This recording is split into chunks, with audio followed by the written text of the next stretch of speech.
Standard Output FM. 안녕하세요. 스탠다드 아웃 89회 시작합니다.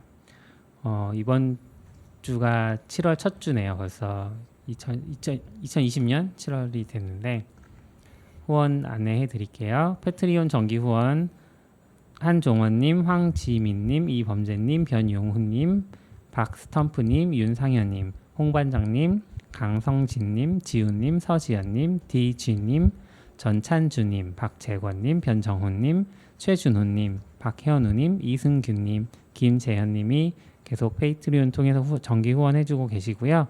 팟빵에서도 도서출판 인사이트에서 정기 후원해주고 계십니다. 고맙습니다. 감사합니다. 네, 후원자 중에 한 분을 모시고 말하면 안 되는 거 아니에요? 원래 끊은 줄 알았는데 갑자기 생각나서 이제 끊으시는 거 아니에요? 아직 계속 하는 걸로 있다가 어차피 읽었잖아요. 지금 네. 앞에다 모셔놓고 읽었으니까. 맞아요. 지금 흘려 듣고 있었을 텐데. 방송을 안 들었어요. 듣습니다. 네. 죄송합니다. 저희가 마이크가 부족해서. 네. 후원 좀 해주세요. 아무튼 정훈님 오셨습니다. 오랜만에. 안녕하세요. 안녕하세요. 네, 별 소개는 안 하시는 건가요? 네. 소개해야 되는 거군요. 네. 종종 방송 나왔었는데, 네, 아웃사이더라는 닉네임 쓰고 있고요. 네, 뭐 개발하고 글 쓰고 놀고 그럽니다. 이번에 되게 오랜만이시지 않으신가요? 그래도 그런 거 같아요. 저번에 줌으로 한번 놓고 온라인으로 했던 것 같아요. 한창 코로나 성행할 때. 맞아요. 그래서 한 두세 달에 한 번씩 오셨던 것 같은데. 그러니까요. 단골 게스트를 오랜만에 모셨습니다. 네. 요즘 동네에서 잘 밖으로 잘 나오지도 않아서. 아직도 계속 재택하시는 거죠? 저는 사무실을 가고 있습니다. 아, 그래요? 네. 집이 더워요. 자율? 네, 자율. 일부러 테슬라 타시려고 네, 아니, 재택 안 하고 지금 네. 가시는 거 아니에요? 걸어가는 게 더 빠릅니다. 출퇴근용은 아닌 걸로. 네. 그 마침 모셔놓고 보니까 이제 아싸님도 테슬라를 좀 경험해 보신 그런 게 있고, 그리고 시피님도 좀 전기차. 전기차 얘기를 하실 게 있어가지고 그 얘기를 먼저 좀 해볼까 합니다. 얘기 나온 김에. 네, 테슬라 3 좋은가요? 네, 저는 아주 만족스럽게 타고 있습니다. 저는 원래 사실 그 차가 첫 차인데 전 제 차를 가져본 적이 없어서 그래서 딱히 그러니까 운전은 하죠. 운전은 하는데 네. 이제 다른 차를 빌리거나 그래서 탔지 제 차를 가져본 적은 없었는데 뭐 저는 뭐 그래서 비교 대상이 딱 있진 않거든요. 근데 만족스러운 것 같아요. 네, 뭐 테슬라 타는 분들이 대부분 그래요. 그래서 단차니 뭐니 이런 거 자동차 리뷰어들 엄청 까잖아요. 몰라요. 자동차 리뷰어들 뭐 이게 그렇죠. 조립이냐 뭐 색깔이 이상하다 뭐 이런 이야기 많이 하는데 테슬라 오너들 사이에선 또 은근 그런 이야기 안 나오는 이유가 저희 회사에도 지금 최근에 모델 3 두 분 사는데 와. 다 차를 가져본 적이 없어요. 이게 차를 사던 사람이 테슬라 모델 3 사려면 너무 비싸고 허접하고 약간 이럴 수는 있는데 네. 이 우리가 소프트웨어나 이쪽 하던 분들이 내 첫 차잖아요. 그거 그냥 좋잖아요. 그래서 약간 비교 대상이 좀 애초에 다른 것 같아요. 예전에도 말했던 것 같은데 테슬라 사는 사람들이랑 일반 차 사는 사람들이랑 달라서 약간 아이패드 사는 기분인 거예요. 그쵸. 아이패드 몇 개죠? 테슬라? 아이패드 용도만 생각하면 비싸다는 건 아니지만 그래도 또 나오면 또 사게 되고 그래서 약간 그럼 차는 무슨 색깔이세요? 모델 3 산 분들을 계속 물어보고 있는데 색이요? 네. 저 빨강이요. 오 역시 오. 남자네요. 왜냐면 저희 회사 분들은 다 까만색 샀거든요. 그 빨간색 하면 500만 원 추가되나요? 200 얼마 200만 추가되는 원? 것 같은데요? 왜 색깔에 돈이 추가되죠? 솔직히 말하면 전 살 때는 몰랐어요. 그냥 아이폰처럼 그냥 여러 색깔이 있는 건 줄 알고 누를 때마다 밑에 가격이 달라지고 있는데 모르고 그냥 고른 거였거든요. 나중에 보니까 가격이 다르더라고요. 빨강만 제일 비싸고 맞죠. 아마 흰색이 제일 싼가? 그리고 나머지는 그냥 뭐 뭔가 제조 공정 때문에 그런 것 같진 않고요. 약간 그냥 프리미엄 일부러 만들어내는 것 같은 게 아닐까 싶습니다. 설마 흰색으로 나와서 칠하진 않을 거잖아요. 그런 분들 있어요. 그러니까 요즘에 테슬라가 비싸서 네. 흰색으로 산 다음에 무슨 무광 블랙으로 아. 랩핑하는 분들이 있더라고요. 오. 더 싸게. 그것도 방법이긴 네. 하죠. 그러면 그거 이제- 그냥 그 입히는 거더라고요 필름. 맞아요. 그러면 이제 모델 3 사셨으니까 전기차 충전 이야기 좀 해주세요. 할만하신가요? 슈퍼차저.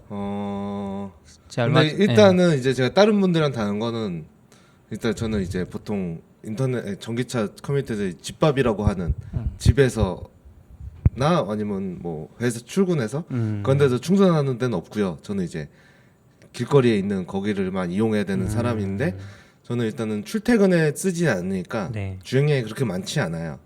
많지 않고 뭐 급하게 뭐 가거나 뭐 그럴 일도 별로 없긴 해서 사실은 제 패턴이 딴 사람한테 뭐 도움될지 모르겠는데 네 그렇고 처음에 했을 때는 슈퍼차저만 거의 이용해봤고요. 네 그리고 그때 한창 모델 3 많이 나올 때라서 저녁에 가고 막 줄 서 있더라고요. 막 테슬라가 모델 3가 가면 4대씩 이렇게 줄 서 있어요. 충전 다 하고 있고 테슬라가 되게 오래 걸리는 거 아니에요? 대기 시간이 뭐 몇 시간 되는 거 아니에요? 저는 기다려보지 않고 그냥 나왔어요. 아, 네. 네. 뭐 그걸 거기서 기다려가지고 할까 가지고 그때는 처음에는 그런 거 한두 번 보고는 한 새벽 2시쯤 간 것 같아요. 몇 번 가보니까 새벽 2시가 1시에서 3시 사이가 제일 사람이 없더라고요. 오히려 한 5시쯤 되면 출근하기 전에 사고 가는 것 같아요. 오히려 그때는 또 차가 좀 많아지고 네. 그래서 한창 잠실을 제일 많이 이용했거든요. 그래서 잠실이 제일 쌀 거예요. 아, 비용도 돼요? 주차 비용. 주차장에 있으니까요. 이게 다 테슬라 슈퍼차저들이 뭐 호텔, 주차장 아니면 뭐 건물 예. 뭐 이렇게 좀 유명한 건물 같은 데 있으니까 주차비를 내야 돼요. 충전비는 아직은 안 받거든요. 뭐 나중에는 점유비를 받는다는 얘기는 있어요. 충전비는 안 받고 네. 점유비 그러니까 충전 시간 끝났는데 동안. 안 나가면 그때 이제 과금을 하겠다는 거죠. 저희 그래야 미국에서 본 적 있거든요. 네. 충전 100% 됐는데 안 빼면 분당 1달러인가 뭐 그랬던 것 오, 같아요. 비싸. 네. 그러면은 몇 분 동안 차징이 돼요? 충전하는데 몇 분이 걸려요? 한 20%에서 100%까지 충전 안 하거든요. 한 90%까지 올라오는데 한 40분, 한 50분이면 올라오는 것 같아요. 저희 갔던 때는 그때 뭐 한번 얘기하긴 했었는데 사실 그러니까 CP가 테슬라 X 빌려서 그 언제였지 리인벤트 갔을 때 그때 컴퓨터 박물관 갔었거든요. 그때 컴퓨터 박물관에서 그 충전할 때 네. 풀 충전이 되면은 그때부터 이제 1분당 1달러 였는데 문제는 뭐냐면 이게 알람이 오잖아요. 아마 네. 충전이 되면은. 근데 저희 빌린 거니까 알람이 안 와. 음. 감으로 이제 CP가 이제 가가지고 아. 뺐었죠. 한 20분 정도 늦어서 20달러가 나왔던 거. 미국은 하는군요 벌써. 미국은 그 샌프란시스코 갔더니 슈퍼차저가 있긴 있는데 막 심지어 그 중앙에는 막 40개인가 슈퍼차저 한 번에 하는 게 있는데 오. 그 차에서 보이시잖아요. 충전 상태가 슈퍼차저 꽉 차 있어. 그래서 들린다고 하더라고. 근데 모델 3는 그럼 지금 충전비는 무료인가요? 계속? 네 무료. 아직 뭐 충전비 한 번도 내본 적이 없어요. 좋으시겠네요. 네. 그럼 막 별로 감이 없어요. 그런 거 안 하세요? 왜? 요즘에 전기차는 전기차 끌고 나가서 차박한다고 막 자고 이러잖아요. 에어컨 틀어놓고 잘 수 있으니까. 가끔 생각은 했는데요. 네. 뭐 혼자 그렇게 갑자기 가기도 편하고 저는 그래서 했는데 그거 뭐 또 차박에 그거 있어야 되잖아요. 그래도 뭐 이불이나 뭐 매트리스나 저걸 사서 어디다 갖다 놓고 평소에 쓰나 생각하면 별로 그래서 아직 한 번도 안 가봤어요.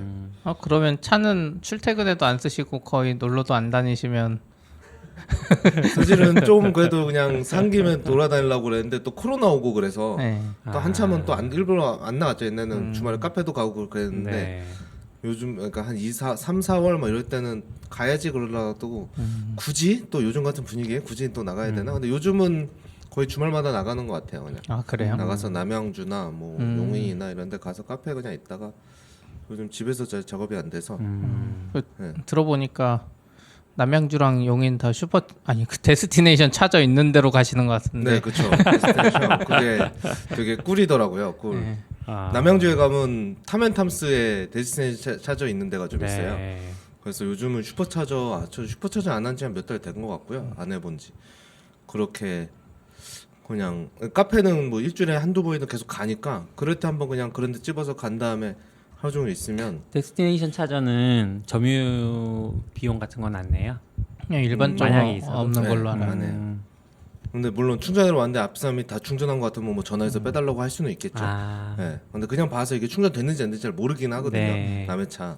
예. 근데 오래 있었으면 하고 뭐 예를 들어 한 70% 채우려면 그냥 대충 계산으로 하면 9시간 뭐 거리거든요. 그러니까 20%에서 90%까지 올리려면 한 엄청 오래 9시간쯤 걸리네요. 걸리죠.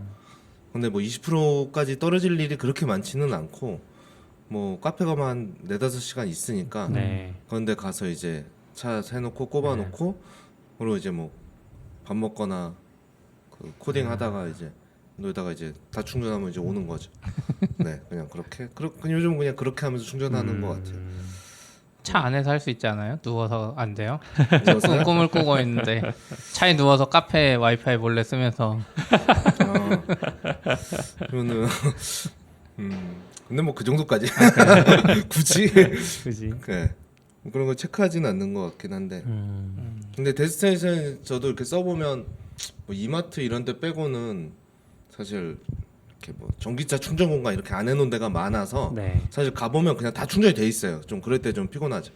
이거를 슈퍼차저랑 좀 다르게 이거 빼달라고 해야 되나? 아니, 해도 되나? 내가 그렇죠. 이거를 그냥 일반 주차 공간인데 벽에 이렇게 달려 있거든요. 네, 그래서 사실 내연기관 타신 분들은 아마 저게 뭔지도 모르실 예, 가능성이 예, 예. 높으니까 거기에 이제 다 주차가 돼 있는 거죠. 근데 저는 주차 공간 저기도 있는데 음. 왜 굳이 여기 세워서 음. 근데 뭔가 전화해서 빼달라고 하기에는 좀 미안한 것 같기도 하고 빼달라고 하면 안 돼요. 네 그래서 왜요? 심지어 전기차 충전하고 있어도 다 된 것 같은데 빼달라고 하면 안 돼요. 싸움 왜요? 나고. 싸움 그러니까 나서. 전기차 그 네이버 카페나 이런 데 보면 제일 싸움 많이 나는 게 충전 적당히 한 것 같은데 빼달라고 전화했다가 싸우고 그렇죠.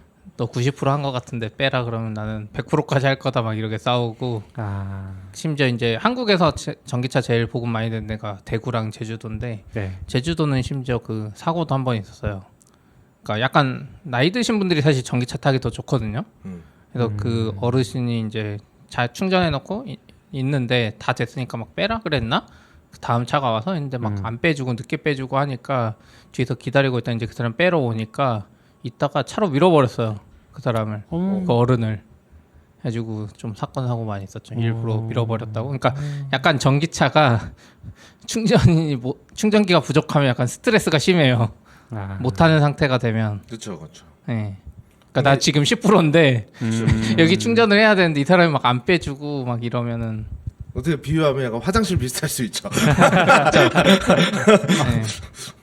저는 그냥 그 아이폰 배터리 없을 때, 스마트폰 배터리 없을 때 엄청 뭔가 급하잖아요. 스마트폰. 충전을 하고 싶은데 네. 나는 케이블이 없고 뭔가 맞아요. 충전을 만약에 돈 내고 할 수 있다면 근데 막 기다리고 있고 그러면 그럴 것 그렇죠. 같긴 해요.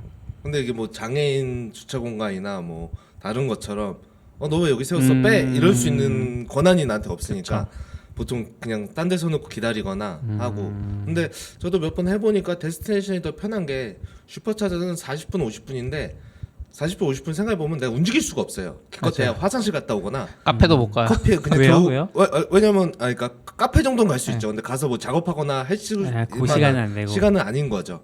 그러니까 그냥 40분을 그냥 계속 저는 이제 보통 넷플릭스를 보죠. 차에서 그냥 넷플릭스를 보는데 그렇게 되는데 오히려 그냥 4-5시간씩 되면 그냥 제가 그냥 맞아요. 딴 일을 하면 되니까 오히려 그게 좀 더 편하더라고요. 급하게 뭐 어디 여행 갈 때 아니면 슈퍼차저 안 쓸 것 같기는 해요. 시피님은 집밥이 있어요? 근데 저 이제 이사 간 데 있어서 원래 없을 때는 주말마다 금요일에 막 와이프랑 서로 공원 간다고 하셨잖아요. 예, 율동공원 가는데 그 나중에 이제 와이프도 그걸 알아가지고 서로 이제 육아에서 벗어나려고 서로 자기가 충전하겠다고 막 와이프가 갑자기 새벽에 충전하고 와버려요.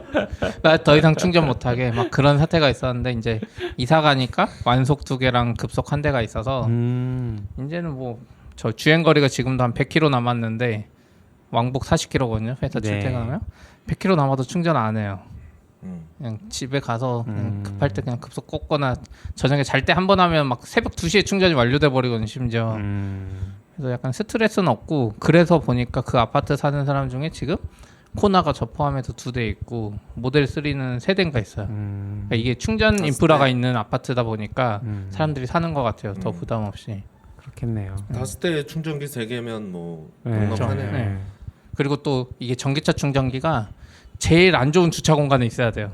그게 핵심이에요. 아까 완전 좋은 데 있으면 네. 일반 차들이 막 주차하거든요. 근데 저희는 그 충전기가 다 지하 주차장인데 충전기는 지상 주차장에 있어요. 사람들이 진짜 되게 싫어하는 자리다 보니까 새벽에 가도 비어 있고 막 이래서 확실히 좋더라고요. 그럼 아파트에서 그렇게 하면 충전 다 되면 보통 빼줘요? 안 빼주죠. 안 빼줘요? 네. 왜냐면 거기 내가 주차 안 하면 딴 사람 어차피 일반 차가 주차해버리고 이래서 또 비워놓진 않는구나. 그리고 아파트다 보니까 아직은 차가 많이 없어서 그런지 그거 네. 빼달라고도 안 하고 좋은 것 같아요. 근데 이제 그 아파트 충전기는 앱에 조회가 안 돼요. 어느 아파트에 충전기가 있는지.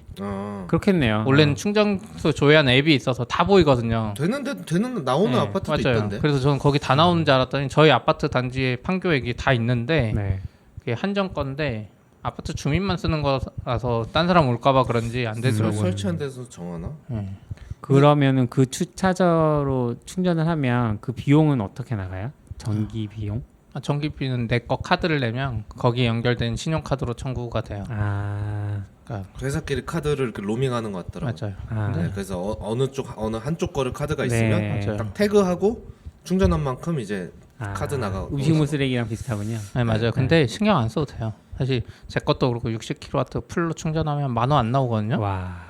이거 그냥 충전 돈 나가도 뭐 카페 비용보다도 못해서 그렇기도 하고 이게 또 저는 그런 일반 공용 충전이라고 해야 되나요? 한 번도 이용 안 해봤거든요. 그래서 어떻게 이용하는지 몰라요. 카드는 다 만들고 했는데 그때 네. 막 그 설명서 보고 막 이렇게 네, 맞죠. 팁 같은 거 만들긴 했는데 아직 한 번도 써본 적이 없어요.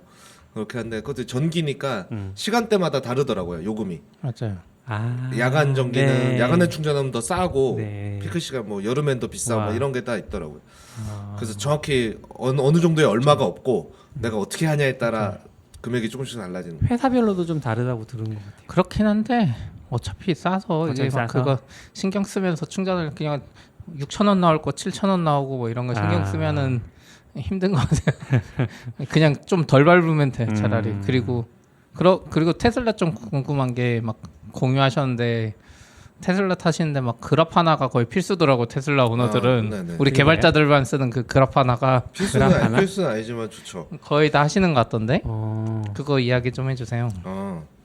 그라파나를 어디다가 써요? 차에다 연결하시는 거. 저도 어떻게 하는지는 잘 모르겠어요. 테슬라는 그 API가 있어요. 네. 네, 차에 근데 그러니까 API 당연히 있겠죠. 앱이 네. 있으니까 앱으로 뭐 트렁크 열고 뭐 상황 나오고 하니까 이제 그거를 이제 리버스 엔지니어링해서 API 열어놓은 애들이 그걸 뭐 이것저것 만든 애들이 있어요. 뭐 API 리스트 목록 사이트도 있고 근데 그걸 가지고 저는 그 신정규님이 소개시켜서 제가 알게 됐던 것 같은데 테슬라 메이트라고 이제 그거를 다 긁어다가 데이터를 이제 주기적으로 뭐 10분마다 계속 긁는 거죠. 네. 긁어서 그거를 이제 다 쌓고 네. 그거를 이제 그래프하나로 그래프하나로 보여주는 거를 이제 아. 만든 게 있어요. 근데 잘 만들었더라고요. 그래서 뭐 나머지도 다 망하고 이제 약간 버전업 루트 봐도 이제 뭐 누구 어디 거 임포트 된다 이제 뭐 어디 거 임포트 된다 뭐 이런 거 추가되는 걸 보면 이제 글로 모이는 것 같아요. 근데 이제 그러니까 이제 차에도 제가 뭐 최근 10km, 최근 50km 뭐 주행 이런 거 볼 수 있거든요. 네. 제가 뭐 전기를 얼마나 쓰면서 하는지. 근데 그 옛날 데이터는 못 봐요. 차 내에서는 네, 뭐 네, 내부에 네. 있는지 모르겠지만, 근데 이제 그거를 그래프 하나 긁어놓으면 다 볼 수 있는 거죠. 저도 지금 여름부터 쭉 해보니까 그래프 하나 가보면 뭐 예를 들어 0도씨일 때 보통 제가 운전할 때 평균 전비가 얼마 나오는지, 10도일 때 얼마 나오는지 이런 게 쭉 나오더라고요. 그러면 이제 평소에 계산 안 해도 대충 보면 이렇게 되는구나 이렇게 알 수 있죠. 그 API를 그러면 내 차에만 붙일 수 있는 거는 어떤 식으로 인증을 해요? 그냥 그거는 이제 그 리버스 엔지니어링 한 거니까 네. 테슬라 메이트를 믿고 거기서 테슬라 제 계정으로 로그인을 해야죠. 내 테슬라 계정으로 로그인하면 그게 되는 로그인하면 그 앱이 그걸로 가지고 네. 로그인해서 인증 토큰 지가 받아서 하겠죠. 그러니까 사실은 일반 서비스라고 생각하면 위험한 네, 방식이죠. 위험한 방식이긴 하네요. 네, 그래서 호스팅으로 하면 못할 것 같고요. 이제 설치해서 하는 거죠. 오픈소스예요? 네, 오픈 소스예요. 그러면 좀 코드 볼 수 근데 있으니까. 그럼 내 근데 차 뭐- IP가 있나 보네요. 고정으로. 고정 IP를 받았나 보네. 차가 아닌가? 그거는 어떻게 하는지 모르겠어요. 뭐 테슬라가 뭐 중계하지 않을까요? 아, 중계할 것 같기는 해요. 아니 IP는 바뀔 수 있으니까. 블루투스? 블루투스 아니죠. 안 되나? 나중에 유튜브에서 좀 보여주세요. 테슬라 베이트 그럼. 찾아보면 막 이미 다 찍어놓고 네. 보여주시는 분들. 아 그거 막 그래프 하나 저기 알람 걸어가지고 연비가 몇 킬로 이상 되면 막 알림 오고 어. 재밌을 것 같아요. 그런 거 막 하면 할 수 있겠죠? 네. 그런 것도 다 있으니까. 네. 근데 이제 뭐 저는 그냥 일단 주는 대로만 쓰고 있기는 해요. 재밌네요. 그러게요. 혹시 뭐 이렇게 다른 전기차에 없는 코나에만 있는 혹은 테슬라에만 있는 그런 기능들도 있어요? 아, 코나에만 있는 그 기능 있죠. 그 자율주행 반자율주행 딱 켜면 네. 속도 계기판을 정확하게 인식해서 내가 200km로 잡아놔도 카메라 앞에선 100으로 줄었다가 다시 출발하는. 그래? 그런 게 있어요? 네, 그 테슬라는 그냥 300, 만약 200 걸면 그냥 고속도로 200 가잖아요. 네. 앞에 차 있으면 줄지만, 네. 근데 코나는 200 걸면 쭉 가다가 카메라를 딱 그 위치를 알아서 네. 그 카메라 앞에서 진짜 딱 카메라 걸릴 지점에서만 살짝 줄였다가 바로 지나자마자 바로 확 가요. 되게 우와. 한국에 맞는. 그거는 뭐 내비게이션 데이터를 네, 내비게이션 계속- 기반이에요. 아, 요 정도? 재밌네. 테슬라는 뭐가 있나요? 테슬라는 뭐 많이 아시는 것처럼 이제 그 오토파일럿이 있죠. 오토파일럿 하니까 조금씩 저는 아직 적응 중이에요. 무섭진 않아요? 네? 무섭진 좀 않아요. 무서워요. 그러니까 속도가 높은데 아, 그냥 고속도로 쭉쭉 달릴 때는 우리 안 무섭거든요. 근데 네. 커브길 많고 아니면 옆차가 좀 나한테 달라붙어 있는 것 같은데? 라고 할 때 그러니까 예를 들어 테스트는 안 해봤는데 이제 사람은 쭉 단으로부터 조금 이렇게 해서 가잖아요. 약간 네. 저도 약간 옆으로 빠지면서 이렇게 쓱 가잖아요. 왼쪽에 차가 없으면. 그렇죠. 뭐 근데 테슬라는 그냥 약간 주행 그 도로를 보고 주행하는 것 같아서 그렇게까지 해주나 모르겠는데 붙는 것 같으면 막 무서운 거죠. 아니면 되게 덤프 트럭 같은 거 옆에 있고 막 그러면 아니면 100km로 커브 좀 극커브 같은 거 쭉 돌 때 여기서 정말 얘가 순간 창판단 못해서 커브 안 뜰면 네. 약간 그럴 때 좀 쫄깃쫄깃한데 그거 속도도 안 줄이잖아요. 그럼. 네, 속도 안 어. 줄인다. 속도 안 줄여요. 그러면은 테슬라 타고 가다가 시피님 말씀하신 것처럼 과속 카메라가 앞 전방에 있어요. 그럼 어떻게 해야 돼요? 그냥 브레이크를 직접 밟으세요? 제가 밟아야죠. 아. 만약에 그걸 피하려면. 근데 보통은 봤으면 이미 늦지 않았나요? 내가 아니 그게 아니라 뭐 내비인가 뭐 이런 것들을 테슬라 사용하시죠? 내비에는 그런 게 없고요. 네. 테슬라 내비는 아주 후져서 아, 그런 게 없고. 아, 그럼 팀에- 따로 핸드폰 내비로 다니시는가요? 길 잃었을 때만 그러고요. 보통은 테슬라 내비로 다녀요. 근데 테슬라 내비로 하면 신경을 좀 많이 쓰고 있어야 되거든요. 맞아. 그러니까 우리나라 요즘 내비는 뭐 진짜 내가 눈으로 보는 거 똑같이 그림 그려가지고 너 일로 가 이렇게 다 네. 해주잖아요. 근데 여기는 그렇지 않고 뭐 강병문나 뭐 올림픽대로 가져오는데 다 뭐 2km 뒤에 빠지세요. 올림픽대로 이렇게 뭐 약간 그게 판단이 좀 애매하고 이 네. 표지판하고 이게 잘 안 맞을 때가 많아요. 그래서 길을 잘못 빠질 때도 많고 못 빠질 때도 많은데 근데 거기다 입력하면 좀 편한 게 있어서 거기다 계속 입력해서 그걸로 다니고 있어요. 그 뭐 주차장에서 지원되는 거 뭐 그런 기능들도 있잖아요. 네네. 서먼이랑 스마트 서먼이 있죠. 그건 그거는 뭐예요? 제가 알기로는 FSD 사야 그 풀 자율주행 옵션 사야 네. 안 사셨어요? 전 샀죠. 어. 네. 음, 오토파일럿은 지금 기본일 거고요. 네, 그냥 사면 무조건 다 네. 들어있고요. 그 풀 자율주행을 사야 이제 서먼이랑 뭐 자동 주차랑 또 뭐 있지? 몇 개 있는데 뭐 그런 게 이제 포함되는 거고 이제 앞으로도 기능 나올 때마다 계속 업데이트 되는 거고요. 서머는 서머는 그냥 서머는 앞뒤로 빼는 거. 예를 들어 뭐 좁아서 내가 차를 세우면 내릴 수 없거나 이럴 때 네. 이제 앞에 세워놓고 하면 이제 그냥 앞뒤로만 가요. 음. 근데 그냥 앞뒤로 가지 않고요. 옆에 뭐 있으면 지가 이렇게 피하거든요. 이렇게. 그래서 약간 그것 때문에 사고 났다는 사람들도 있어요. 에? 그러니까 안 피해도 되는데 아. 예를 들어 약간 그런 거. 전 많이 해보진 않았는데 그 커뮤니티 글 보면 양쪽에 차 있을 때는 잘하는데 이쪽은 기둥이고 이쪽은 찬 거죠. 네. 그럼 얘가 차를 피해서 기둥으로. 가나서 이제 기둥에 긁는 거죠 옆을 약간 또 기둥은 이제 저 벽도 아니고 이거잖아요. 아, 그쵸, 그쵸. 이게 차 인식하는 거하고 벽은 벽을 인식하고 있지는 않는 것 같아요. 그러니까 벽을 탐지하지는 않는 것 같아요. 잘. 그래서 보통 가이드도 차 양쪽에 있을 때 쓰라고 돼 있긴 하고, 네. 네. 자동 주차 같은 것도 네. 차가 양쪽에 없으면 자동 주차 할 수 없어요. 왜냐면 아. 차 가운데 세우는 거라서 이렇게 옆으로 든다 그래서 주차 그 위치를 보고 하는 게 아닌가 보군요. 그 위치를 보는데 위치를 이제 바닥에 선을 지가 보는 게 아니고요. 두 그러니까. 공간을 보고 공간을 그 사이로 들어가는 거라서 차가 없으면 제가 해야 되고요. 네. 하고 스마트 서머는 이제 앞뒤로 빼는 거고, 그러니까 서머는 그냥 앞뒤로 빼는 네. 거고, 스마트 서머는 사실 한국에서는 저는 좀 쓰기 어려울 것 같은데, 예를 들어 뭐 야외 큰 주차장 있을 때 저기 있으면 내가 여기 있으면 이제 부르는 거죠. 예를 들어 우리 미국 생각하면 뭐죠? 쇼핑몰 갔을 때 네. 주차장 이거 넓잖아요. 엄청 넓죠. 근데 이제 물건 사와서 부르면 이제 제가 저까지 알아서 오는 거죠. 근데 개발자로서 그걸 믿고 쓰실 수 있을 것 같으세요? 그거요? 네. 개발자니까 어쨌든 버그가 있을 수 있다는 그게 있잖아요. 네, 아무리 그쵸, 잘 만들어도. 몇 번 해보면 괜찮지 않을까요? 근데 그거 유튜브에 그거 이제 계속 테스트하고 이러시는 분들 있더라고요. 네. 계속 보는데 생각보다는 저 정도면 괜찮을 것 같은데. 근데 왜 우리나라에서는 좀 힘들 것 같으세요? 왜냐하면 그게 GPS인데 우리나라는 지하 주차장이 많잖아요. 그러니까 네. 지하 주차장에서 안 돼요. 그러면 그렇죠. 이제 뭐 대학교나 이런 야외 주차장 큰 데여야 되는데 솔직히 서울 살면서 그렇게 주차할 일이 그리고 많냐 하면 서- 않고 또 서울 살면 사람도 여기 너무 막- 많잖아요. 건물 때문에 GPS도 교란되고 네. 저기 성남공항 근처에 가면 교란될 수도 있는데. 그리고 뭐 서울대공원 이런 데 가서 거기 사람 많은 데서 그거 하기에는 좀 네. 좋은데 우리나라에서 쓰기엔 좀 네, 스마트 적합하지 서버는 좀 쓰기는 그럼 좀 모델 3 다른 분들한테 추천하세요? 저는 추천 명수님이나 이런 분들 엄청 고민하시던데. 저는 차를 좋아하는 사람은 잘 모르겠는데요. 저는 추천할 것 같아요. 확실히 편하고 네. 좀 사실 진짜 집밥 있으면 저는 정말 아무런 걱정 없을 것 같고요. 집에서 충전할 수 있는 집 아니면 혹은 출퇴근하는데 회사에 있으면 정말 걱정할 필요 없는 것 같고요. 그거 아니면 생활 패턴에 따라 조금 불편할 수 있을 거라는 생각은 하거든요. 아니면 아싸님처럼 주말에 어차피 코딩만 하는 분들은 여기 스타벅스에 박혀 있지 않고 저기 네. 같은 스타벅스라도 팔당댐 스타벅스 가서 하고 그렇죠.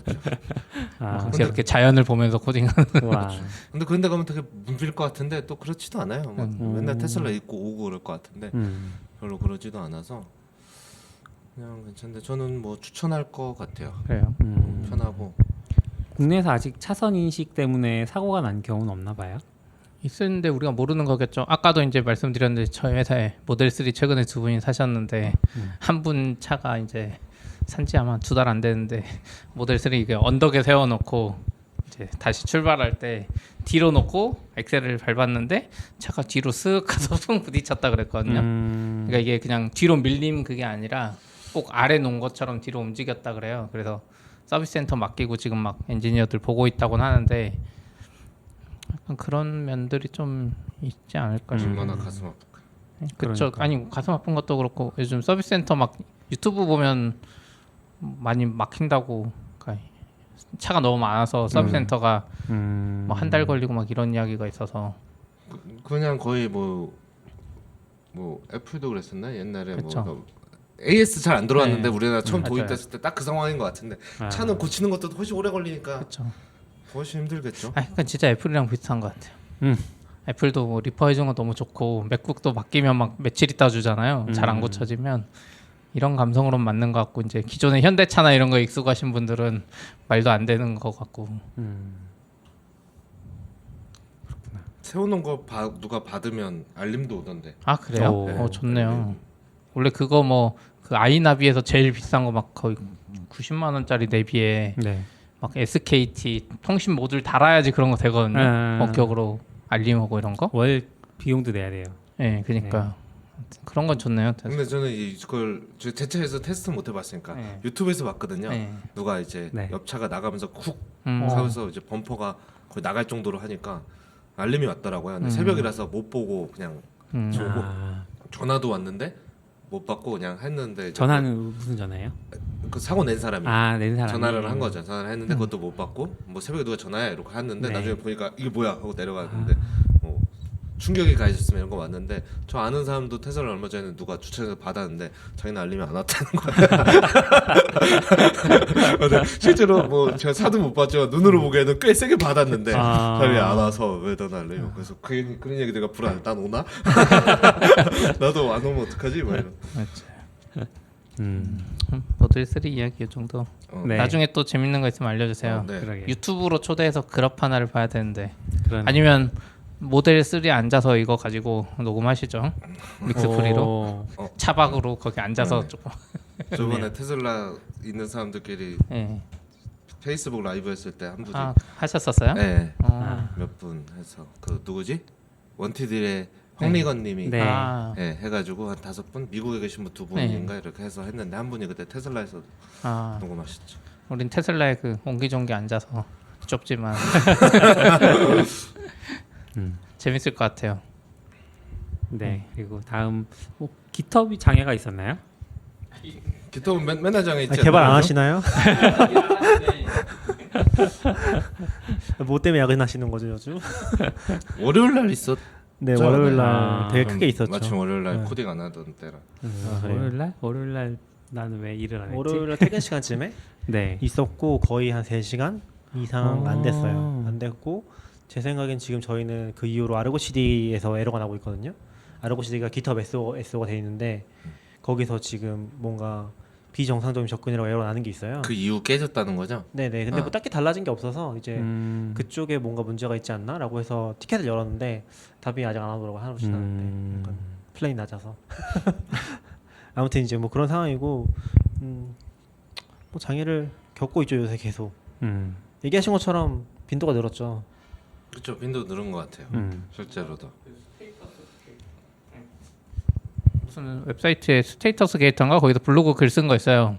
MS 인수 전과 후의 장애 빈도와 시간을 비교했는데 네. 장애 빈도가 2배 늘었고 장애 시간도 2배 늘었대. MS 인수되고 나서. 근데 스테이터스 봐도 옛날에는 항상 스테이터스 들어가면 보통은 큰 대부분 이슈였으면 다 초록색. 녹색이었는데 요즘은 그냥 알록달록한 맞아요. 것 같아요.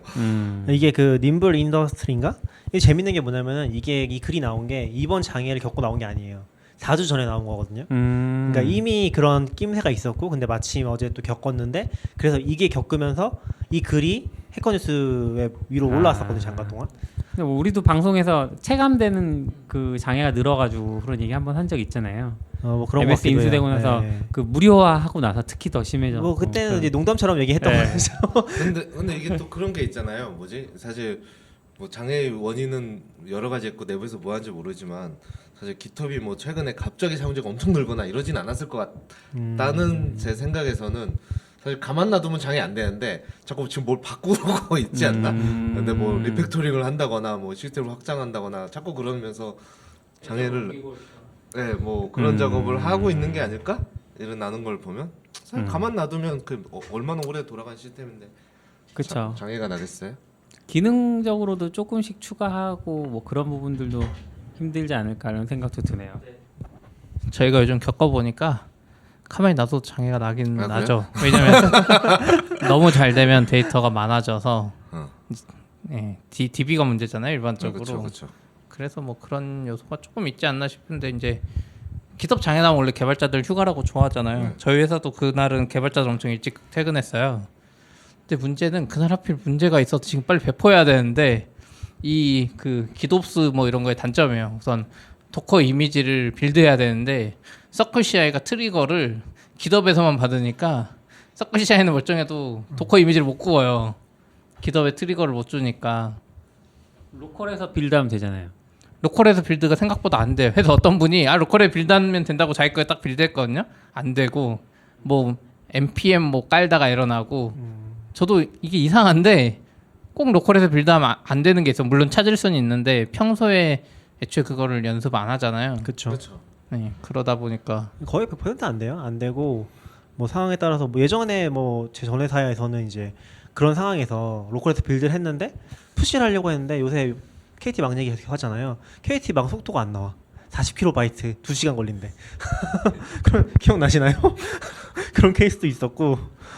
그리고 그건들 그 저도 얼마 전에 뭐 내부에서 그런 얘기 조금 했었는데 최초에 뭐 CI/CD를 구축할 때는 로커에도 할 수 있게 뭘 그래도 만들려면 노력하면 만들 수 네. 있는데 말씀드린 평소에 연습을 안 하니까 이게 1년 뒤에 또 이게 여전히 맞아. 동작하는지를 내가 믿을 수 있나? 그럼 못 믿을 건 뭐하러 만들지 이걸? 약간 이런 생각? 결국에는 이게 좀 특이한 상황에서 돼야 되는 거잖아요. 사실 한두 달에 한 네. 번씩은 매뉴얼 업로드 배포를 계속 해봐야 되는 거잖아요. 그래야 깨진 거 또 고치고 했는데 그렇죠. 사실 누가 그렇게 하나요? 되게 영향이 크다고 느끼는 게 뭐냐면은 GitHub이 안 되는데 결국에는 CI도 안 되고 배포도 안 되고 그리고 심지어 아르고 CD SS도 묶여 있으니까 SS 아마 그때는 아르고 CD 로그인도 안 됐을 거고 동작은 하더라도 그런 거 생각하니까 아 이게 묶고 넘길 일은 아닌 것 같긴 하더라고요. 그러니까 요즘 세상에 뭐 데브옵스라 해서 뭔가 자동화가 많이 되는데 GitHub이 깨지니까 그 자동화 프로세스가 너무 많이 타서 아 그래 도커 이미지 어떻게 빌드를 했어. 근데 아르고 CD가 이제 또 붙어가지고 아르고 CD도 GitHub 연결을 못하고 아르고 CD는 또 GitOps라고 저기 GitHub에서 땡겨오는데 설정 파일이나 이런 맞아요. 거를 그럼 또 GitOps 안 하고 여기 임시로 수정해야 되고 막 또 저희는 배포하다가 뭐 락 걸고 막 이러는데 또 그거 거기서 걸리고 이게 오히려 옛날 수동 배포보다 자동 배포 쪽이 하나가 깨졌을 때 더 힘든 것 같아요. 수동으로 배포할 수가 없어.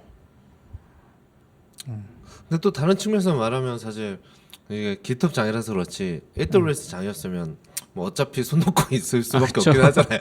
AWS 창에만 뭐 어차피 다 같이 안 되는 거니까. 근데 느낌은 좀 다른 것 같아요. AWS는 그런 엔터프라이즈적인 보장이 훨씬 더 강한 편이잖아요. 그러니까 대응도 빠른 편이고. 그러니까 뭐 AWS가 2시간 장애났으면 그거는 진짜 해외 외신에 나올 한국 기준이라도 그 정도 뉴스니까. 근데 GitHub은 사실 워낙 장애 많이 나니까 요새는 좀 둔감해진 측면도 있는 것 같고. 그리고 뭐 장애 나도 그냥 무료 서비스고 기본적으로. 그래서 이번에 좀 고민했었는데 엔터프라이즈 클라우드를 쓰면 좀 더 나은가? 장애라는 면에서 안 그럴 것 같아. 같은 호스트를 공유하고 있으니까. 거기도 보니까 SLA를 봤거든요. 그래서 쭉 읽어봤어요. 근데 SLA를 보장해준다고 써있는데 그게 다른 서버라고 안 써있어요. 그러니까 GitHub.com이랑 GitHub.com 클라우드 엔터프라이즈랑 다른 호스트에서 운영이 된다고 써있진 않아요. 아마 API 연동돼 있을 것 같아요. 지금 그 클라우드형 네네네, 엔터프라이즈 클라우드 얘기하는 거죠? 엔터프라이즈. 설치형 말고. 설치형 하고 싶지 않으니까. 저는 또 설치형 하고 싶어 하신 줄 알고. 아닙니다. 근데 아무튼 그런 걸 보니까 SLA 그 보상 기준도 되게 그냥 뭐 시간 보상이라서 아무런 의미가 없어요, 사실. 애매하죠. 네, 그러다 보니까 이거 엔터프라이즈 클라우드 쓴다고 해결이 되나? 약간 그런 생각도 들긴 하더라고요. 그것도 뭐 다른 기 서비스로 갈아타는 것도 답은 아니잖아요. 뭐 장애는 그쵸. 어디나 나는 서클 CI 대응은 빅버킷 쓰면 되긴 하는 것 같아요. 원래 빅버킷이 안 됐잖아요, 제가 기억하기로 서클 CI가 네. 빅버킷이 안 됐거든요. 네. 그래서 아예 대응이 없었는데 최근에 뭐 지금은 빅버킷이 돼서 거기다 띄워놓고 하면은 그 서클 CI 빌드 똑같이 돌릴 수 있긴 있어요. 근데 이제 그건 딱 그 케이스는 GitHub이 장애냈을 때만 맞아요. 대응 다 했는 네. 거고 그리고 이중화를 하려면 또 얘기가 다르잖아요. 그렇죠. 서클 CI 장애나면 이제 또 그것도 그렇고 GitHub과 빅허브를 동시에 이용해야 사실 장애를 깰 수 있는데 근데 그건 좀 다른 게 어차피 빅버킷 그러니까 GitHub이 안 될 때만 빅버킷의 최신 코드를 푸시하면 되니까. 갑자기 푸시해놓고 네네네. 어차피 푸시는 뭐 되잖아요, 보통. 그러니까 그건 뭐 안 되면 포스트 푸시라도 하면은 도라는 갈 테니까. 근데 그런 것도 사실 GitHub 죽으면 야 누가 최신이야 막 너 언제 패치했어 막.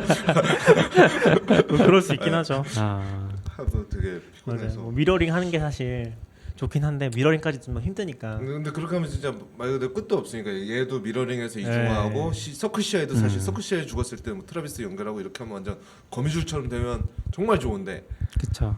그래서 시피님이 그 길랩 CI도 얘기하긴 했었는데 설치형으로. 네. 근데 전 좀 어려운 것 같긴 해요. 그러니까 그게 왜냐면은 CI를 다른 거 쓴다는 게 아까 얘기하신 똑같은 문제가 있잖아요. 로컬에서 쓰는 거랑 결국에 그게 관리를 안 하면은 한쪽은 이제 낡아버릴 텐데 그런 게 좀 어려운 것 같아요. CI는 진짜 어떻게 안 되나? GitHub 깨졌을 때 그쪽은 배포도 못 하겠네요. 빌드도 못 하겠네요. 그거는 그 패키지가 다 GitHub 주소로 돼 있어. 그렇죠. 그렇네. 네, 그래서 이게 GitHub이 세계를 정복하면 마음만 먹으면 새로운 버전도 배포 안 나가고. 근데 약간 저는 코로나 그래서 그런 것도 있죠. 사실 모든 개발자가 고는 그 벤더째 아예 저장소에 넣어버리죠. 그렇게 많이 하는 그걸 거. 처음에 할 때만 가져오는 거고 예, 그냥 예. 벤더에 넣어버리면 말씀드린 사실 이런 문제가 저는 되게 별로 안 선호하지 않는 근데 방식인데. 벤더째 넣어서 다시 GitHub에 올라가잖아요. 그렇죠. 내 로컬에도 있으니까 어쨌거나 뭘 로컬에 하려면 있으니까. 할 수는 예, 있는 거죠. 예. 저는 약간 코로나를 보면서 느낀 건데 이게 세상이 바뀌어야, 그러니까 세상이 먼저 바뀌는 게 아니라 상황이 바뀌어야지 세상이 바뀌는 것 같아요. GitHub 장애가 계속 나야지 사람들이 이제 GitHub 탈출하자 얘기 나오고 다중화가 되는 거죠. 뭐 그런 느낌도 살짝 받긴 했어요. 그러니까 약간 그걸 먼저 뭔가 이거 다중화 잘 된 세상이 오는 게 아니라 GitHub이 자꾸 망가져야지 뭐 사람들이 새로운 시도를 하는 거죠. 그러지 않을까? 그런 걸 서비스로 만들면 어떨까요? 서비스요? 어떤 서비스요? 평소에는 긴만 미러링 하고 있다가 사실 많은 기능 필요 없잖아요. 뭐 이슈 네네네. 이런 거 필요 없고 미러링 하고 있다가 장애 나면 간단히 해서 뭐 트리거를 보낸다거나 할 수만 있는 거죠. 얘는 돈 받고. 근데 서클샤이도 돈은 웃긴 받아야죠. 게 돈 받아야죠. 그런 커스텀 트리거가 없어요. 아 그래요? 서클샤이가 힘든 게 빅버 키시랑 기소밖에 안 돼요. 아 그래요? 여기 좀 골대. 서클 CI는 그냥 수동 트리거가 없어요. 그냥 무조건 저기 커밋에서 푸시를 날려야지만 그걸로 트리거. 그래서 서클 CI 좀 이상해요. 트래비스나 이런 거랑 다르게. 트래비스도 그럴 것 같긴 해요. 비슷할 건데. 트래비스는 근데 이게 없나? 거기 그 자체가 깃을 땡겨오는 로직이 포함돼 있잖아요. 그것 때문에 그런지 모르겠는데 별도로 아예 커스텀 트리거링 하는 게 없는 걸로 알고 있긴 해요. 좀 크게 안. 이게 약간 한참 트래비스 좋다고 했던 게 그런 포인트잖아요. 젠킨스 같은 거 필요 없다고 깃이랑 바로 연동해서 하면 된다고 했었는데 그게 결국에는 또 자기 포인트가 되는. 아르고 시티도 고민인 것 같긴 해요. 아르고 시티도 이중화를 하면은 잘 되나? 아르고 CD 로그인이 안 되니까 개발서 배포를 계속 하는데 로그인이 다 안 돼. 막 됐다 안 됐다 이러고 이거 뭐 배포를 못 하는 거예요. 또 반대로. 맞아요. 지금 그러니까 많이 묶여 있어서 쓸 때는 진짜 너무 편했는데 안 되니까 또 반대로 아무것도 못 하는 상황이 발생하는 것 같더라고. 그리고 그 HTTP로 깃을 가져오면은 API로 인식되는 것 같더라고요. 이해되시나요? 좀 모르겠어요. 그러니까 깃을 가져올 때 네. SSH랑 HTTP가 있잖아요. 네. HTTP로 하면 그게 약간 API 호출처럼 인식이 되는 것 같아요. 네네. 저희가 저장소가 많아지니까 그 HTTP로 돼 있었거든요. 그 EKS가 쿠버네티스 쪽 저장소 기도옵스 돼 있는 거 땡기는 게 그러니까 그게 엄청 좀 요청이 많아지는 것 같더라고요. API 리밋 걸리나요? 그런 것 같아요. 아, 그래요? 네. 그런 예상을 근데 하고 그것 있어요. 때문에 그랬을 수도 있어요. 지금 저희가 다 묶여 있는 게 그래서 그쪽에서 약간 이상한 접근이라고 판단을 해서 그런 걸 수도 있긴 하거든요. 깃허브이 이상한 접근이라고 아르고를 막았다는 얘기가 네. 그거군요. 그래서 지금 정확한 원인은 일단 뭐 답을 줘야지 알 것 같긴 한데 그래서 저희가 그것도 다 깃으로 바꿔버렸어요. 그러니까 같은 저장소를 다 보고 있는데 이게 애플리케이션 하나 추가할 때마다 호이안 EKS라고 그 저장소 하나 딱 찍고 여기 또 하나 추가되면 거기 또 똑같은데 보고 있고 그럼 다 그거를 계속 풀링할 거 아니에요, 얘가. 그런 과정에서 생긴 문제지 아닐까? 그렇게. 그런 건 아니에요. 뭐 보통 뭐 보면 이제 그 IP 대역에 당근만 들어가 있는 게 아니니까 사실 딴 애가 실제로 그런 악성 짓을 하고 있으면 그럴 수도 있죠. 막으면서 통째로 날아가 버리는. 그러니까 클라우드 쓸 때 사실 그런 문제 가끔 있잖아요. 그럴 수 있죠. 그건 사실 솔직히 말하면 어떻게 디버깅해서 찾아내는지 모르겠는데 가끔 있더라고요, 그런 문제가. 근데 그나마 깃은 그래도 이중화가 쉬워서 어쨌든 분산으로 돼 있으니까 애초에 제가 요즘 회사에 열심히 말하고 있는데 깃랩만 쓰면 다 해결되거든요. 설치형으로. 깃 장애도 이중화되고 CI도 이중화되잖아요. 그래서 CI도 요즘 느리다는 말이 많아요. 어떻게 이중화가 돼요? 네? 아, 깃랩 하나 설치형을 설치해놓고 양쪽에 왜냐면 그 깃 저장소도 되는 거고 CI도 되는 거잖아요. 한 번에. 안 그러면 뭐 저장소는 빅버켓으로 하고 CI는 또 무슨 트래비스 쓰고 막 이러는 거보다 그냥 깃랩 도커로 이렇게 딱 띄우면 어쨌든 되니까. 그래서 그거를 어차피 CI 서버 느리단 말도 많은데 저기 맥프로 한 6천만 원짜리 사서 집어넣으면 CI도 빨리 되고. 저 요즘 서클 CI가 좀 느리단 말이 많아서 그냥 애초에 그러면 깃랩 CI 써버리면 깃랩에 클라우드도 있으니까 평소에 클라우드 쓰다가 아니면 혹은 CI를 아예 우리 거 쓰다가 하는 게 좋지 않나 뭐 이런 생각. 깃허브는 뭐 깃허브 자체 기능이 워낙 좋으니까 오픈소스하고 해서 쓰더라도 CI는 약간 그 부분이 애매한 것 같아요. CI 스펙을 올릴 수 있는데 서클 CI도 비용이 너무 비싸서 그러니까 회사가 커지고 서비스 프로젝트가 이러다 보니까 그냥 100%나 AWS에 직접 올려버리는 게 더 좋지 않나?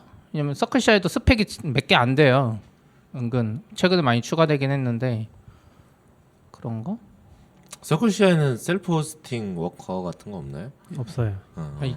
워커만 되는 건 안 돼요. 네네, 그냥 다 우리 했던 엔터프라이즈 모델로 셀프 호스티드. 근데 그것도 어렵잖아요. 그러니까 깃허브 엔터프라이즈랑 같이 써야 되잖아요. 두 개가 묶여 있던 걸로 알고 있긴 하거든요. 저희는 애저 쓰고 있는데 애저는 뭐 사실 이젠 다 MS라서 깃허브랑 다 되더라고요, 그냥. 아 그래요? 네, 그래서 그냥 선택해서 설치해봤는데 설치가 그렇게 어렵진 않았어요. 그럼 워커만 별도 인스턴스. 네네. 그래서 그냥 그 풀이 따로 생겨요. 그냥 걔네 클라우드 풀이 따로 있고 그것도 뭐 여러 개 만들 수 있는데 셀프 호스트. 그러니까 저희 같은 경우는 그럼 뭘 어떤 거 얘기하시는 거예요? CI. 네, CI. 워커. CI? 예, 애저 워커. 데브옵스에 애저에서 만든 CI가 있거든요. 그럼 네네네. 이제 하나 돌 때 이제 서버 네. 뜨는 거 있잖아요. 그거를 어디 쓸 거냐인데 저희 클라우드만 쓰다가 그걸 왜 했냐면 이제 뭔가 테스트 돌리고 이런 거 할 때 스테이지나 데브 그러니까 내부망에 붙고 싶은 거죠. 근데 이제 하려니까 그게 약간 네네네. 애저 데브 애저 CI만 IP 대역이 따로 없고 네. 애저 IP 대역이 다 있어서 이걸 어떻게 다 열어 하다가 그냥 띄워지 뭐 해가지고 한 대 띄워가지고 하니까 그거는 따로 과금도 없는 것 같긴 해요. 우리 저쪽을 과금하고 있어서 그런지 그러고 생각보다 보니까 편하더라고요. 애저가 괜찮겠네요. 왜냐면 깃허브도 저희 회사에서 iOS 쪽에 쓰는데 깃허브 액션이랑 똑같잖아요. 사실 애저 데브옵스랑 그 문법이 똑같아졌잖아요. 그쵸. HCL가 없어지면서 그쵸. 그래서 깃허브 액션 워커만 저희 맥미니에 돌리거든요. 속도 빠르다고. 네. 그 개념인 거면 그쵸. 그렇게 CI는 비슷한. 애저가 훨씬 좋을 수 있겠네. 같은 문법으로 평소 클라우드 쓰다가 혹은 스펙에 따라서 풀이 따로 된다 그러면 더 빠른 데서 돌리고. 워커만 쓸 수 있는 거예요? 아니면 그냥 워커랑 별도로도 쓸 수 있는 거예요? 매니지드로는 안 돼요? 별도라는 게 매니지드. 그러니까 약간 워커를 아니요 거기 이제 있죠. 그래서 그냥 있는데, 일단 저희는 네. 이제 몇 개 사가지고 그걸 쓰고 있었는데 네네네. 이제 특별한 목적으로 내부 하는 거를 하고 이제 잡을 실행할 때 이 잡은 여기서. 저쪽 풀로 이렇게 네임으로 지정해서 할 수 있어요. 그럼 얘는 항상 실행할 때 저기서 뜨고 나머지는 뭐 여기서 뜨고 이렇게 할 수 있어서. 근데 저도 CI 통합 관점에서는 CI 두 개 쓰는 거 좀 힘든 것 같아요. 맞아요. CI가 그렇죠. 하나 하기도 힘든데. CI 통합 관점에서는 약간 클라우드로 가야 되나? 그러니까 서클 CI가 잘한다고 계속 하는데 막상 현실에서는 되게 벽이 큰 거죠. 오르브 아무리 좋아도 서클 CI도 되게 장애 많이 나요. 저희도 스테이터스 보면은 얘네도 자주 떨어지고 사람들이 안 된다고 하면 뭐 사실 해줄 수 있는 게 서클 CI 없잖아요. 주말마다 우리 한국 낮 시간에 점검해가지고 주말에 배포도 못하게.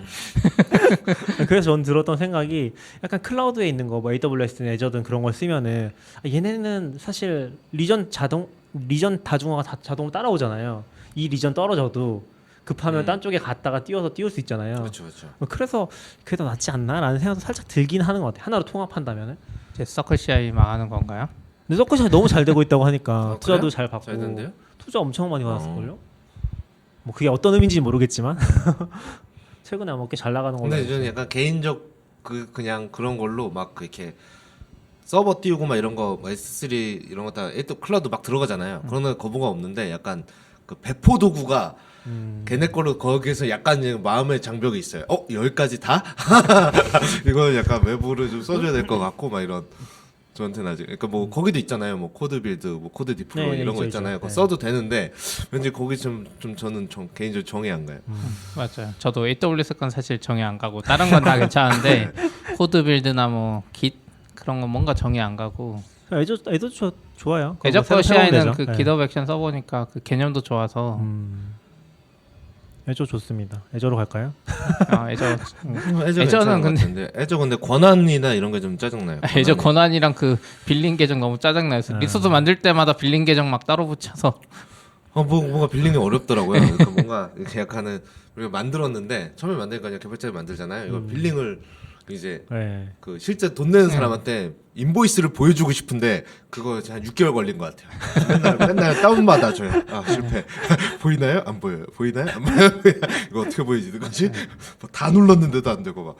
애저 홈페이지도 복잡해서 애저 콘솔이랑 그게 약간 단점? 네, 하긴 해야 될 것 같아요. 큰 그림 아니에요? 깃허브 계속 장애내서 애저로 오게. 그럴 수도 있죠. 아니, 뭐 그럴 순 없지만 깃허브랑 뭐 애저랑 통합도 많이 돼서 통합도 안 좋은 것 같고 어려운 것 같아요. 아직은 그래도 따로 움직이는 것 같긴 한데 잘 모르죠. 이것 좀 얘기해 볼까요? 저는 저희가 이번에 회사에서는 원 패스워드를 팀 플랜에서 비즈니스 플랜을 바꿨거든요. 아, 그래? 근데 그거 하면서 느낀 게 우선 가격이 팀 플랜은 잘한다. 인당 3.4달러인가 그러고 네. 비즈니스 플랜은 인당 7달러예요. 그래서 예전에 할 때 아니 어떤 바보가 저 비즈니스 플랜을 써 이런 생각이었죠. 왜냐면 거의 기능 똑같거든요. 네, 말씀해 주시면 돼요. 근데 그 비즈니스 플랜 설계가 좀 재밌어요.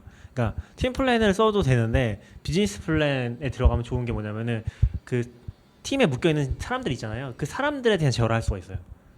그러니까 그 사람들한테 강제로 MFA를 걸게 한다든지 아니면 그 사람들이 그러니까 원패스워드, 마스패스워드가 엄청 중요하잖아요. 사실 이게 거의 전부잖아요. 근데 이거를 막 엄청 쉬운 걸 쓰거나 하면은 우리가 원패스워드를 같이 쓰는 의미가 아무것도 없잖아요. 팀을 쓰는 게 사실 의미가 진짜 없잖아요. 오히려 비밀번호를 네. 오픈해 주는 거지. 그거 흥미롭네요. 네, 그러니까 그래서- 예를 들어 뭐 서클시아에서 MFA를 강제하는 옵션이 네. 없어도 원패스단에서 제어할 수 아니, 있는 아니, 그런 거 아니고 그런 거 아니에요. 원패스워드 그런 거 자체가 원래 MFA를 강제할 수 없어요. 팀 플랜에서는 네. 아, 네. 사용자한테 네. 자기가 직접 할 수 네. 있는데 근데 저희도 막 직원들 새로 오는데 막 비개발자도 많고 이러잖아요. 이 사람들한테 비밀번호 복잡하게 하라고 아무리 해봤자 분명히 자기 네이버에서 쓰던 비밀번호 똑같이 쓸 것 같은 느낌도 들고 막 이런 거죠. 그러니까- 강제하려면 네. 비즈니스 플랜을 올려야 돼요. 그러니까 비즈니스라면 그런 걸 강제할 수 있다는 거 아니에요? MFA를 강제하고 비밀번호를 스트롱하게 강제할 수 있어요. 원 패스워드의 마스터 패스워드 규칙을. 막 원패스워드에 네. 맞서 네, 다른 거 아니고 원패스워드. 그 내부 말고요. 네. 그럼 원패스워드만 강하고 안에 들어서 다시 네이버 뭐 그럴 수 있긴 하죠. 할 수 그건 있는 그렇죠. 근데 거긴 내가 하죠. 비밀번호 원패스워드 마스터 비밀번호 1, 2, 3, 4로 해서 쓰는 사람이 우리 직원 중에 한 명이라도 있으면 이 회사 계정 다 털리는 거잖아요. 그렇죠, 그렇죠. 굉장히 위험한 네. 거죠. 그래서 그거에 대한 니즈가 이걸 어떻게 해결하지 고민을 그냥 뭐 슬쩍슬쩍 했었거든요. 왜냐면은 뭐 그렇다고 일일이 가서 비밀번호 체크하면서 할 수도 없는 거고. 근데 그걸 보면서 전 느낀 게 뭐냐면 그 이걸 설계한 사람 입장에서 팀이랑 비즈니스의 의미가 좀 명확하다. 팀은 그냥 이렇게 모여 있는 거고 비즈니스는 진짜 일을 할 때 이 팀들이 많아져서 조직 관리를 해야 되는 상황을 설계를 해서 플랜을 짠 게 아닌가 좀 싶더라고요. 그래서 맞아요. 좀 재밌었어요 그게. 신기한 정책이긴 하네요. 근데 돈을 안 낼 수가 없어요. 그러니까 작을 때는 아무 상관없는데 커지니까 이제 점점 사람을 믿기도 힘들고 다양한 사람들이 오고 옥타는 왜 안 쓰기로 하셨나요? 옥타는 써야 되는데 제가 아직 공부를 못해서 그래요? 안 쓰기로 한거 아니에요? 둘 다 네. 병행해서 쓰려고. 원패스워드는 이제 저희로 따지면 다른데 뭐 한국에 뭐 네이버 로그인하는,거나 뭐 마케팅 사이트 로그인하는 거 이런 거는 옥타가 될 리가 없잖아요. 네, 그런 것 때 비밀번호를 다 저장해놔야 되니까 우리 그렇죠. 개발 뭐 API 키 저장해놓는 것도 있고 다 원패스워드 자체를 강하게 하는 거고 그리고 이제 원패스워드 쓰다 보면 약간 가끔 그 생각도 들거든요. 직원 중에 뭐 누가 털리진 않았을까 막 이런 생각 드는데 그 비즈니스 플랜으로 딱 옮기면 원패스워드 마스터 비밀번호 틀린 사람들께 다 나와요. 어떤 사람이 몇 시에 어느 IP에 어느 나라에서 원패스워드 마스터 비밀번호를 틀렸다 이게 나오거든요. 오디시 있군요. 그냥. 오디들 그러니까 중앙에 어디시 아니라 걸려있던 약간 거죠? 비밀번호 틀린 거 내역을 히스토리로 보여주는 거예요. 그러면 관리자 입장에서는 이 사람 계정이 털렸을 가능성이 높다 이런 게 좀 보이는 거죠. 한국이 아니라 외국에서 막 시도하고 있으면 이상한 요청을 받고 약간 있다. 그런 보안적인 측면이 강화됐더라고요. 비즈니스 플랜이. 우리도 그런 거 좀 도입하려고 그랬는데. 근데 비용이 2배예요. 이게 사실. 이게 되게 그렇죠. 웃긴 게 뭐냐면 그리고 이게 또 사람 수라서 맞아요. 요즘 모든 게 다 사람 수긴 네. 한데 약간 너무- 팀 플랜에서 팀 플랜에서 약간 뭐라고 하지 락인을 걸어놓고 맞죠. 비즈니스 플랜으로 바꾸면 사람이 많아졌는데 비즈니스 플랜으로 거니까 실전 비용이 4배씩 뛰는 그런 느낌인 것 같아요. 저희는 키퍼인가 그거 쓸까 그나마 그게 좀 싸서 네. 우리 뭐 그렇게 엄청나게 쓰진 않거든요. 그래서 근데 약간 그것도 뭐, 키 관리하는 비밀번호? 그러니까 저희도 그냥 막 그냥 사실 모든 회사가 대부분 초창기 많이 그런데 그냥 뭐 엑셀에 적어놓고 비밀번호. 엑셀에 돌아다니거나 뭐 DM으로 막 왔다 네, 갔다 맞아요. 하고 내가 그거 너무 싫어서 네. 한번 하려고 했는데 뭐 좀 얘기가 잘 안 돼서 그냥 결국 못했네. 근데 계정 관리가 정말 어려운 거 같기는 해요. 그래서 맞아요. 저는 옥타 같은 거에 좀 관심이 있었거든요. 저런 거를 네. 차라리 초반부터 잘 세팅해서 근데 옥타랑은 좀 별개인 것 같긴 해요. 이거 사실 그- 둘 다 필요하긴 한데 네, 니즈 그쵸. 자체가 예, 가능한 거는 다 저는 약간 회사에 이렇게 있으면 가장 불편한 게 이게 퇴사자 관리? 아 그렇죠. 네. 예. 예. 어제도 제가 어떤 분의 계정을 지웠거든요. 네. 아직도 계시네? 하고 이분 아직도 계시네? 한참 전에 나가셨는데 지우고 그랬는데 약간 이제 그런 게 이제 막 맞아요. 여기저기 뭐 예를 들어 뭐 센트리 지웠는데 뉴레릭이 안 지우고 이게 다 따로 되니까 맞아요. 너무 어렵고 조금 네 그런 거 그러니까 어렵고 저는 MFA 강제도 약간 그런 거 잘 아직 못 해봤는데 지금 MFA 뭐 20명 있는데 5명이 MFA 안 쓰는 거죠. 내가 MFA를 강제를 옵션에서 그런 게 있잖아요. 네, 맞아요. 키면 이 사람들이 들어와서 로그인을 해서 MFA를 킬 수 있는 건가? 아, 아니면 다 찾아가서 고치세요, 바꾸세요 한 다음에 내가 이걸 켜야 되는가? 근데 사람들하고 네. 얘기해봤을 때는 아마 키면 네, 로그인 바로. 못할 거다 바로. 맞아요. 그래서 낙교님이 기덥이랑 최근 AWS 한다고 막 2주 시간 주고 했는데 어차피 안 한 사람이 있거든요. 그래서 저는 어제 뭐였지? 구글 할 때도 그렇고 그냥 켜버려요. 말을 하고 아니야 근데 그 말하고 아는 사람이- 켜면 어차피 안 되면 그 사람들이 그때 설정해야 돼. 그 센트리 할 때 제일 늦게 안 하는 사람이 CP님이었어요. 아니 저는 그랬죠. 아니 강제를 해라. 그럼 내가 그때 하겠지. 들어갈 때 잘 근데 들어가서 할 수 있어요? 강제 한 다음에? 만든 서비스는 할 수 있어요. 아, 그게 그래? 조금 다른 게 뭐냐면 AWS 같은 데는 좀 재밌는 게 그 API 요청까지도 MFA 적용할 수 있거든요. 그렇죠. 근데 문제는 그걸 일괄로 걸어버리면은 MFA 설정을 못 하죠. 어. 왜냐면 MFA 설정도 MFA가 필요하니까. 근데 GitHub이나 센트리나 이런 애들은 사실 조직 개념이 있잖아요. 그러니까 내 계정에 들어가서는 할 수 있어요. 그러니까 내가 그 계정을 일시적으로 못 쓸 수는 있는데 그러니까 그 오거니제이션을 못 쓸 수는 있는데 내 거에서 들어가서 활성화시키고 하면 다시 쓸 수 있는 거죠. 근데 강제하는 게 좋아요. 저희 G스트 할 때 강제하니까 어떤 사람은 되고 어떤 사람은 막 안 되더라고요. 막 계속 무한 루프에 빠져요. 그럼 그때 잠깐 풀어주고 그럼 또 설정하고 다시 강제. 또 물어보면 다시 강제. 잘못하면 막 무한루프 빠지고 그러더라고요. 잠깐만 풀어주면 돼요. 강제가 좋은 것 같아. 이게 아무리 해도 어차피 안 하는 사람 있고. 막 이렇게 돌아다니면서 막 이렇게 계속 막 하세요. 근데 사실 뭐 그게 주 업무가 아닌데 그렇죠, 맞아요. 반응 없으면 저도 딴 거 하다 보면 또 잊어먹고 좀 지나서 보면 그래서 이 사람은 저 했던 것 같은데 다시 푼 건가?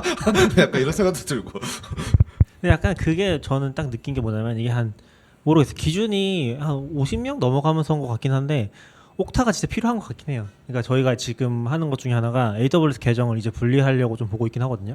원래는 하나로 다 통합돼 있었는데 그거를 그 용도라든지 프로덕션 레벨별로 쪼개려고 좀 보고 있어요. 뭐 얼마나 쪼갤지 모르겠지만. 근데 그걸 하니까 이제 사용자 관리가 옥타 같은 게 없어서 너무 힘든 거죠.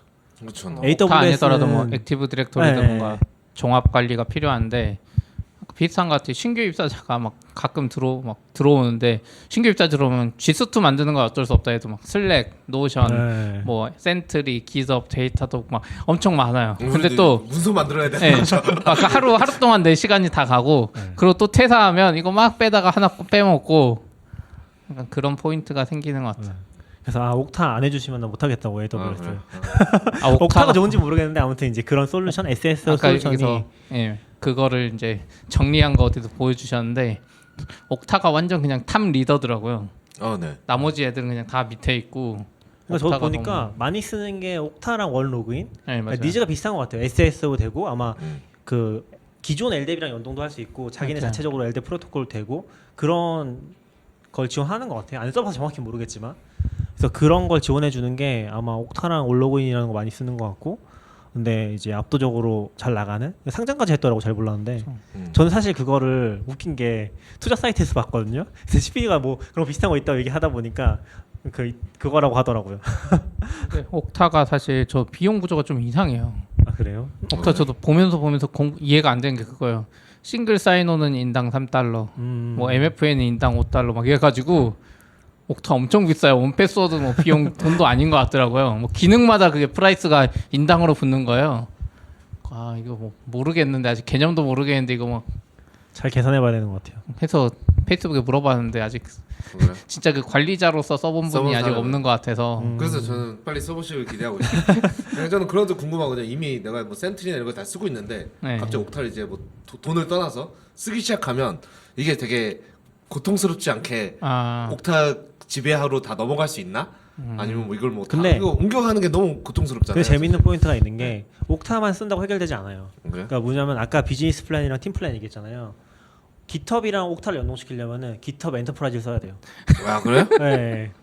그러니까 이게 약간 걔네들도 똑같아요. 걔네들도 자기네 플랜을 왜냐하면 사무리 엔터프라이즈에서 네, 되니까요. 맞아요. 네. 그 플랜을 거기 맞춰놓은 거예요.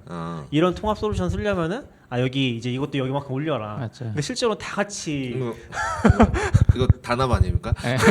그러니까 다 하나같이 다 사물이라는 게 비즈니스 비싼 거 있었는데 네. 저도 그렇고 지금까지 아니 저게 뭐 뭔 쓸모가 있어 이랬는데 이제 이쪽 세상에 살짝 올라 그러니까 이게 무슨 말도 안 되는 기업한테 진짜 돈 뜯어서 그 우리 소규모를 약간 지원해주는 느낌이었던 것 같아요. 거기도 다 똑같군요. 네.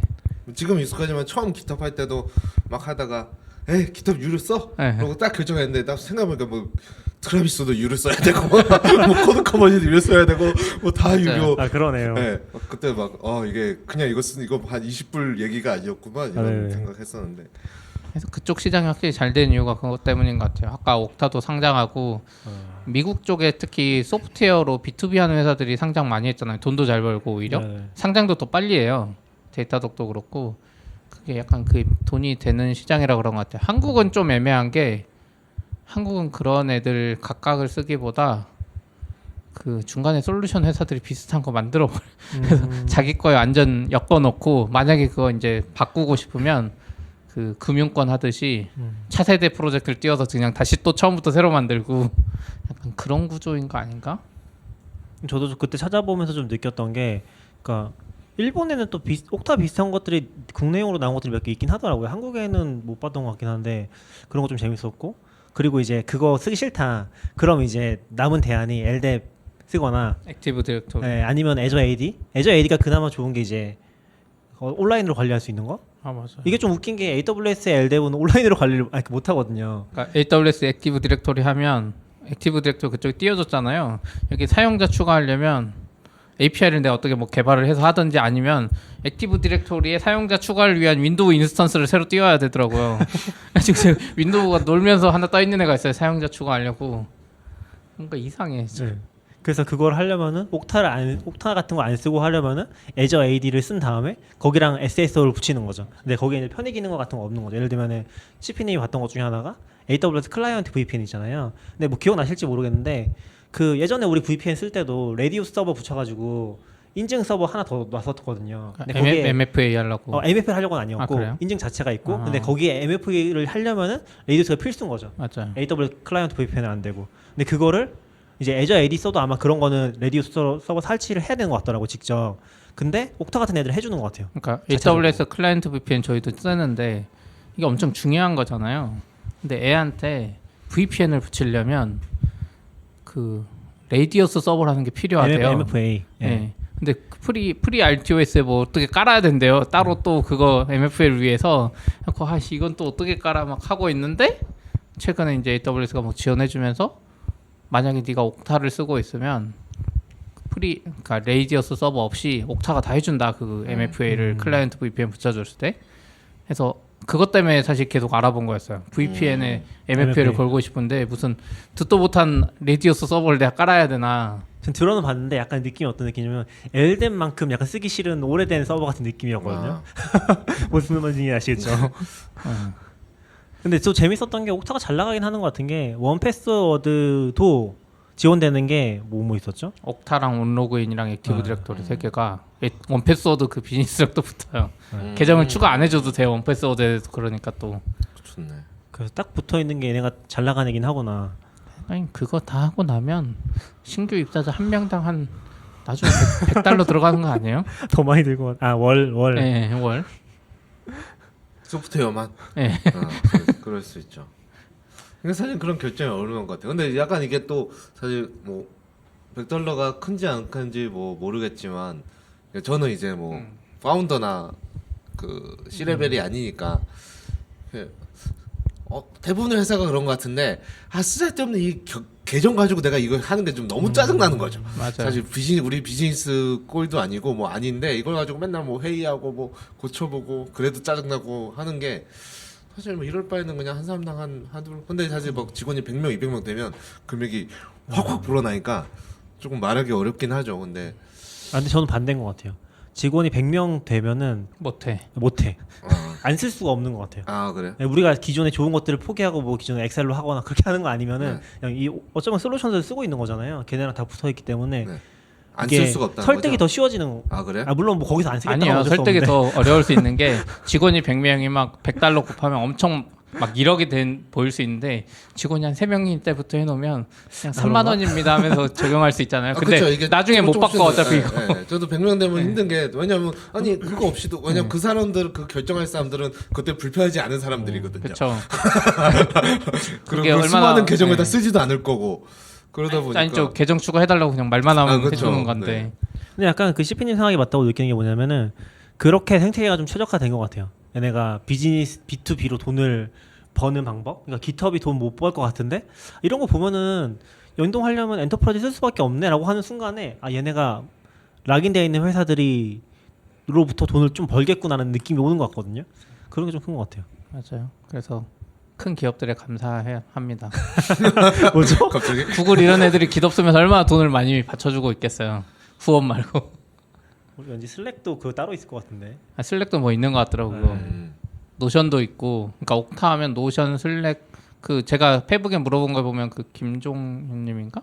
엘라스틱서치 계신 분이. 아 김종민님. 네, 김종민님이 그 캡처 떠준 거 있거든요. 중요 서비스 몇 개 지웠는데 한 반은 지우고 나머지 보여주셨는데 거기에 서비스 엄청 많이 붙어 있어요. 로그인되는 게. 아 직접 쓰시는 화면. 네, 그 아. 옥타로 외국계 회사다 보니까 이미 그게 붙어 있나 봐요. 한군도 어서 옥타 쓰는 큰 회사 되셔서 다른 회사 지원 좀 해주시죠. 다른 회사 지원이요? 너굴린 계신 회사에 옥타 지원 바로 소규모일 때 해야 됩니다. 지금 선택하셔야 됩니다. 옥타. 그러면 여기까지 하실까요? 시간이 네네. 오래돼서. 수고하셨습니다. 네, 수고하셨습니다. Standard output. FM.